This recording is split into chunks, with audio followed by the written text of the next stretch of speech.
probably about a year ago, I started seeing people talk about like skinny is back and thinness. And at first I didn't really believe it because I was like, the internet trends come and go.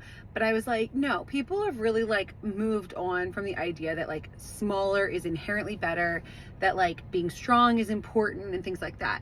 But as the past years happened, I've started to realize I think maybe that's right. And I think just seeing in my own personal life how much people have almost been more honest maybe, but also just like how open and how like people feel like it's totally fine to just be pretty obsessed with what they look like. And I don't know if it's the season of life I'm in. All my friends are having kids and there's huge body changes. I've had a lot more comments about my own body because whether you're losing weight or gaining weight or after you have a baby, it's such a massive difference that it's almost like people can't help but make a comment. But I think the biggest thing is that recently I saw a woman I used to work out with. She was like a personal trainer.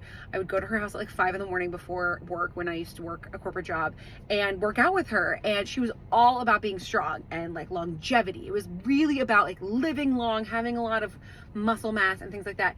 And she just like posted or something about how she's doing a bikini competition. She's basically in a big calorie deficit so that she can go on stage and be judged based on her body. And I really try not to judge people for the choices they make because that is between them and their health and their doctor. And with the same with the weight loss drugs and whatever people are doing to change their bodies. But it is hard as a person who has always lived in a larger body to not see that and feel like a couple years ago you were saying it was okay for me to be bigger and focus on being strong and healthy, but now it's really we're back to just being skinny, and just feels like we've taken some huge steps backward.